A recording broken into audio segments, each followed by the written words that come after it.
مولانا طارق جمیل foundation, انسانیت کی محبت دلوں میں سموئے۔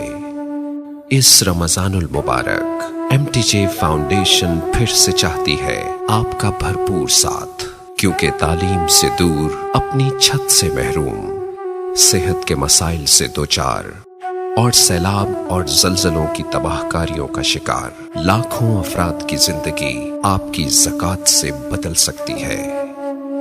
اپنی زکوٰۃ، صدقات اور عطیات MTJ فاؤنڈیشن کو دیں۔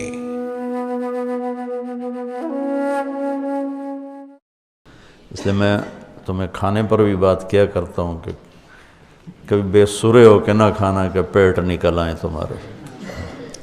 جیسے میرے سامنے دسترخوان بچھتے ہیں، اگر میں دسترخوانوں کے ساتھ انصاف کرتا تو آج پیٹ یہاں پھنسا ہوا ہوتا،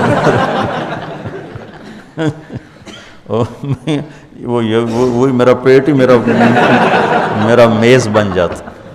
جیسے دسترخوان ایک دور تھا جب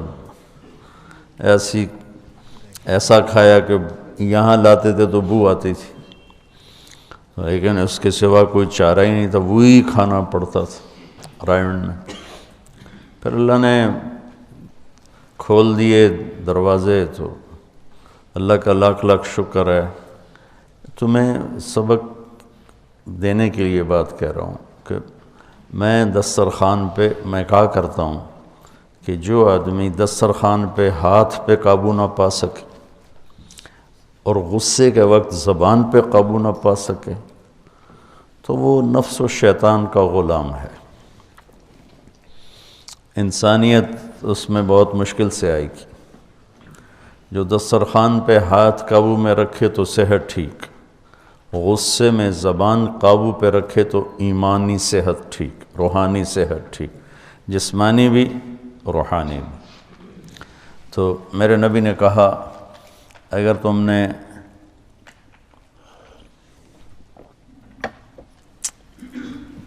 پہلے ایک اور ما ملأ آدمی وعان شرا من بطنہ، سب سے بدترین برتن جسے انسان بھرتا ہے وہ پیٹ ہے۔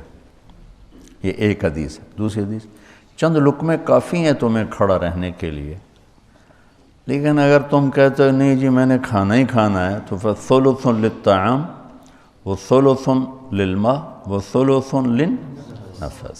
للنفس، تو ایک حصہ معدے کا کھانے سے بھرو، ایک پانی سے، ایک ہوا، یعنی خالی چھوڑ دو اس کو۔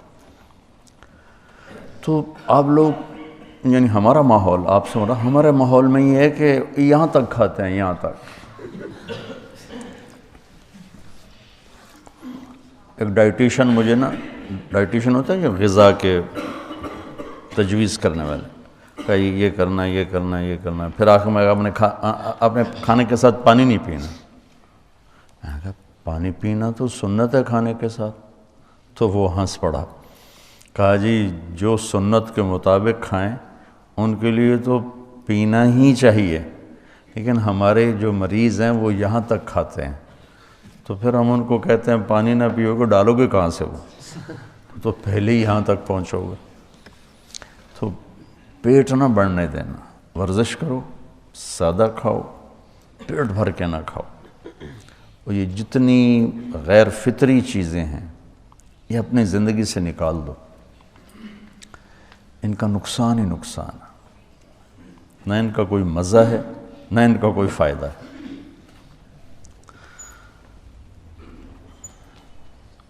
تو لم تعبہ خجلا لم تجری بہ سعلا، وسیم قسیم، وسیم اسے کہیں جس کو دیکھ کے دل نہ بھرے، جتنا دیکھو اتنا ہی دیکھنے کا شوق بڑھے۔ یہ بس ایک ہی ہستی آئی ہیں، محمد مصطفیٰ صلی اللہ علیہ وسلم۔ اور وہ قسیم اس کو کہیں جس کو جدھر سے دیکھو اس کا حسن چھلکتا نظر آئے۔ ہم کہتے ہیں اس کی آنکھیں بڑی خوبصورت ہیں، اسی کے اندر ایک مفہوم موجود ہے، باقی چہرہ ایسا نہیں، آنکھیں بڑی خوبصورت۔ قسیم کون ہوتا ہے؟ جو سر کے بال سے لے کر پاؤں کے ناخن تک اور دائیں سے بائیں، بائیں سے دائیں، آگے سے پیچھے، پیچھے سے آگے، اوپر سے نیچے، نیچے سے اوپر، جدھر سے دیکھو حسن اس کا غلام نظر آئے، اسے قسیم کہتے۔ تو میں اس اماں پہ قربان جاؤں نے کیا کمال حلیہ بیان کیا۔ یہ پتہ کیا، میں نے اس کی ایک وجہ نکالی ہے، کہیں پڑھی نہیں، خود میری سمجھ میں آئی۔ جب آپ تشریف لائے، کھانے کا پوچھا تو اس نے کہا قحط کا زمانہ ہے، کچھ نہیں۔ تو ایک بکری کھڑی تھی، تو آپ نے کہا اس بکری کا دودھ نکال لوں؟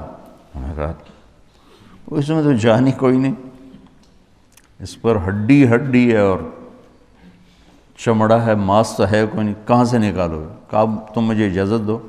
اچھا کر لو۔ تو ایک غیر معمولی قسم کی بات ہونے لگی تھی نا، کہ مردہ بکری سے ایک شخص کہہ رہا ہے میں دودھ نکالتا ہوں۔ میری بات سمجھے گا؟ لہٰذا آپ کو غور سے دیکھنے لگی یہ کون ہے، یہ کرے گا کیا، یہ نکالے گا کیسے؟ اور وہ تو چرنے بھی نہیں گئی تھی کمزوری کی وجہ سے، اور ابو معبد بکریاں چرانے گئے تھے، تو وہ بکری اس لیے کھڑی تھی کہ وہ چل نہیں سکتی تھی۔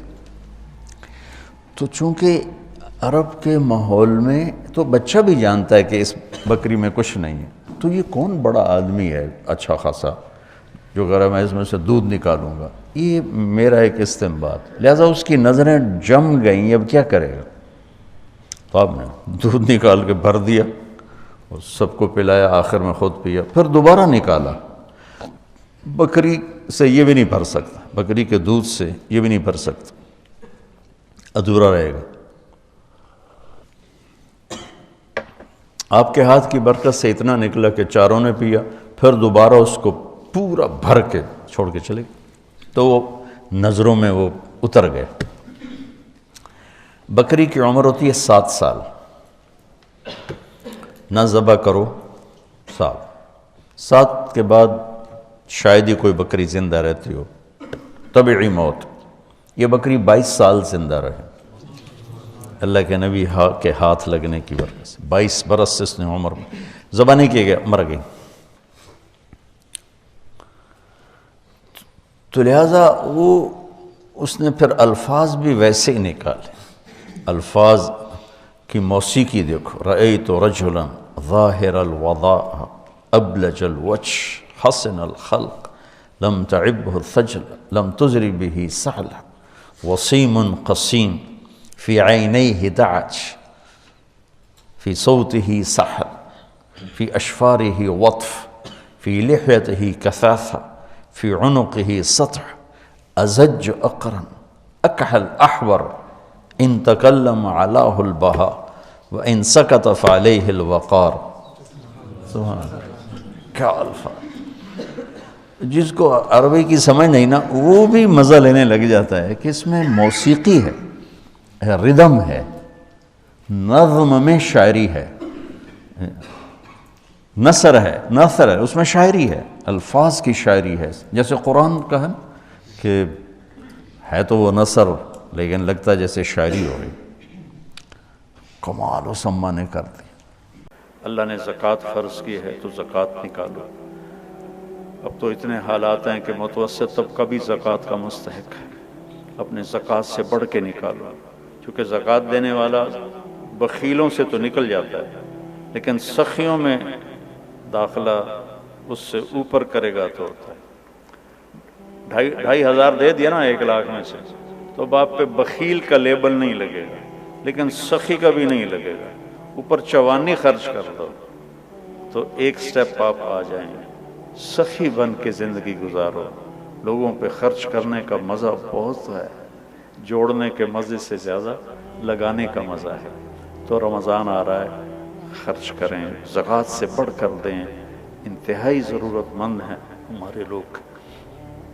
ابھی تو وہ جو سیلاب سے جو گھر گرے تھے ابھی تو وہ ہی نہیں بنے، کتنے ہزاروں لوگ بے گھر بیٹھے ہوئے ہیں۔